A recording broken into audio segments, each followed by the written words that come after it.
తెలుగు ప్రజలంతా ఐక్యంగా ఉండాలని ఆశయంతో ఆమరణ నిరాహార దీక్ష చేసి ప్రాణత్యాగం చేసిన అమరజీవి శ్రీ పొట్టి శ్రీరాములు విగ్రహం ఏర్పాటు చేసే స్తోమత ప్రభుత్వానికి లేదా అని మాజీ మంత్రి వెలంపల్లి శ్రీనివాస్ సీఎం చంద్రబాబుని నిలదీశారు.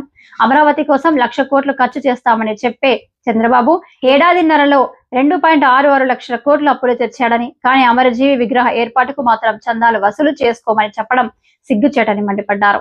14 నుంచి 19 వరకు కూడా ఆ జూన్ 2ని ఏదో దిక్కుమాల దినంగా సాగించేవాడు తప్ప నవంబర్ 1ని ఆపేశాడు. కానీ జగన్మోహన్ రెడ్డి గారు పాదయాత్ర చేస్తున్నప్పుడు అనేక మంది ప్రజా సంఘాలు కావచ్చు, అవన్నీ కూడా నవంబర్ 1 ఆంధ్ర రాష్ట్ర అవతరణ దినోత్సవం చేయించాలనగానే ఆయన ముఖ్యమంత్రిగా ఏర్పడిన మొదటి సంవత్సరంలోనే ఆంధ్ర రాష్ట్ర అవతరణ దినోత్సవం నవంబర్ 1 అని చెప్పి జీవో ఇచ్చి అఫీషియల్గా రాష్ట్ర వ్యాప్తంగా కూడా ఉత్సవాలు చేసిన వ్యక్తి జగన్మోహన్ రెడ్డి గారు. మళ్ళీ జగన్మోహన్ రెడ్డి గారి పరిపాలన పోయిన తర్వాత గత 2 సంవత్సరాల నుంచి నవంబర్ 1 కూడా మర్చిపోయిన వ్యక్తి చంద్రబాబు నాయుడు. ఈరోజు నేనేదో అమరావతిలో స్థలం కేటాయించాను, దాంట్లో మీరు విగ్రహం పెట్టుకోండి అని చెప్పని ప్రతి వీధిలో కూడా చందాలు అడిగే విధంగా ప్రతి వీధిలో కూడా పొట్టి శ్రీరాములు గారి పేరు చెప్పి చందాలు వసూలు చేసే విధంగా కూటమి ప్రభుత్వం పనిచేస్తుంది. నేను గతంలో మొన్న కూడా చెప్పాను మీకు, ఎన్టీ రామారావు గారి విగ్రహాన్ని పెట్టడానికేమో 11 కోట్ల రూపాయలు డిపిఆర్ తయారు చేయడానికి ఈ కూటమి ప్రభుత్వం చంద్రబాబు నాయుడు డబ్బులు ఇస్తే ఏ పొట్టి శ్రీరాములు గారి విగ్రహం రాష్ట్ర ప్రభుత్వం పెట్టలేదా? అంత స్తోమత లేదా రాష్ట్ర ప్రభుత్వానికి? స్థలం కూడా నామకాగ్గా ఏదో ఒక చీలిక మొక్కలాగా ఇచ్చి రాష్ట్ర వ్యాప్తంగా ఆయన ఒక విగ్రహాన్ని తీసుకోవడం, ఆయన విగ్రహం పెట్టి ప్రతి రాష్ట్రంలో ప్రతి జిల్లాలో ప్రతి మండలంలో మీటింగ్ పెట్టడం, డబ్బులు వసూలు చేయడం. అంటే పొట్టి శ్రీరాములు గారిని ఈ రోజుకి రోడ్డు మీదకి ఇచ్చేస్తున్న పరిస్థితి ఈ కూటమి ప్రభుత్వంలో కనబడుతుంది. ఇప్పటికి కూడా నేను మొన్న చెప్పినప్పుడు కూడా వాళ్ళలో చలనం రాలా. అటు వినుకొండ అని ఇటు మాచర్లు అని చెప్పని ప్రతి విలేజ్లో కూడా మీటింగ్లు పెట్టడం, మేము విగ్రహం పెడుతున్నాం డబ్బులు ఇవ్వండి, అడుక్కు డబ్బులు ఇవ్వండి అని చెప్పని వారి పేరు చెప్పుకొని ఈ కూటమి ప్రభుత్వం డబ్బులు వసూలు చేయడం అంటే ఇంతకంటే బాధాకరం ఏమైనా ఉందా? ఆయన రాష్ట్రం కోసం ప్రాణాలు అర్పిస్తే గౌరవంగా రాష్ట్ర ప్రభుత్వం విగ్రహం పెట్టాల్సింది పోయి అలా కాకుండా కేవలం మీరే విగ్రహం పెట్టుకోండి అని చెప్పని రోడ్డు మీదకి జనాలు వదిలేసి ప్రతి చోట కూడా డబ్బులు పోతే మీకు ఇబ్బందులు ఉంటాయి, మిమ్మల్ని వ్యాపారాలు చేసుకునేవ్వు అని చెప్పిన విధంగా ఈ యొక్క కూటమి ప్రభుత్వం పనిచేస్తుంది. నేనేదో వినుకొండ వెళ్తున్నాను, వినుకొండలో కూడా అదే మీటింగ్ అంట. వ్యాపారస్తులందరినీ పిలవడం, ముఖ్యంగా ఆర్య వయసుల్ని, అంటే పొట్టి శ్రీరాములు గారు ఆర్య వయసుల కోసం పోరాటం చేశారా? వాళ్ళ దగ్గర డబ్బులు వసూలు చేసి విగ్రహం పెట్టాలా మీరు? ఈ కూటమి ప్రభుత్వం డబ్బులు పెట్టే స్తోమత కూటమి ప్రభుత్వానికి లేదా?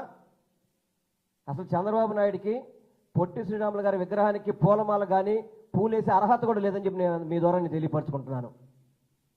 రోడ్డు మీద ఆయన ఏదో సీడీ ప్లే చేసి శృతివనం ఎట్లా వస్తుంది, ఆవనం ఇస్తే ఎట్లా వస్తుందని మీరు 1,000 కోట్ల రూపాయలు పెట్టి రాజధాని అభివృద్ధి చేస్తా అని చెప్పారే, 100 కోట్ల రూపాయలు పెట్టి మీ ఎన్టీ రామారావు గారు బొమ్మ పెడతా అని చెప్పారే.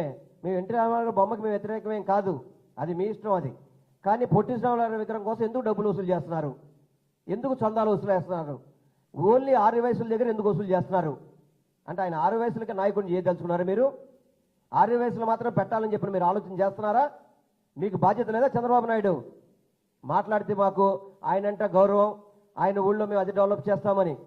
కానీ ఒకటి గుర్తుపెట్టుకోండి, స్వర్గీయ వైఎస్ రాజశేఖర రెడ్డి గారు పొట్టి శ్రీరాములు గారి పేరుతో జిల్లా పెట్టిన వ్యక్తి ఎవరు ఉన్నారంటే అది వైఎస్ రాజశేఖర రెడ్డి గారు అని చెప్పి సగర్వంగా చెప్పుకోగలుగుతాం. చంద్రబాబు నాయుడు ఏం చేశాడండి? ఏమి చేయలే, శూన్యం. ఇప్పుడు ఆయన్ని పెట్టి ఓటు బ్యాంక్గా వాడుకోవడం, ఆయన్ని పెట్టి డబ్బులు వసూలు చేయడమే కూటమి ప్రభుత్వం చేస్తుంది. ఇది మేము పూర్తిగా ఖండిస్తున్నాం.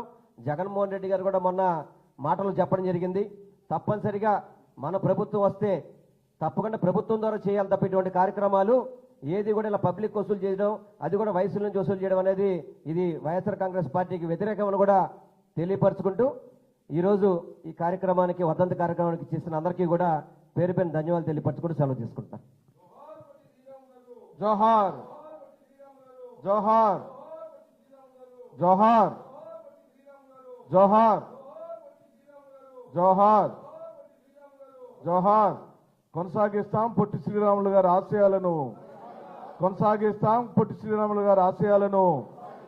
జై జగన్, జై జగన్, జోహార్ వైఎస్ఆర్.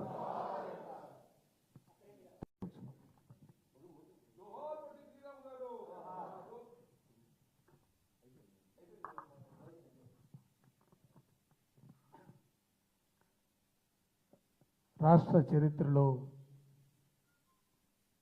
ప్రత్యేకించి తెలుగు మాట్లాడే వారందరి హృదయాల్లో కూడా చెరగని స్థానం సంపాదించుకున్నటువంటి మహానుభావులు శ్రీ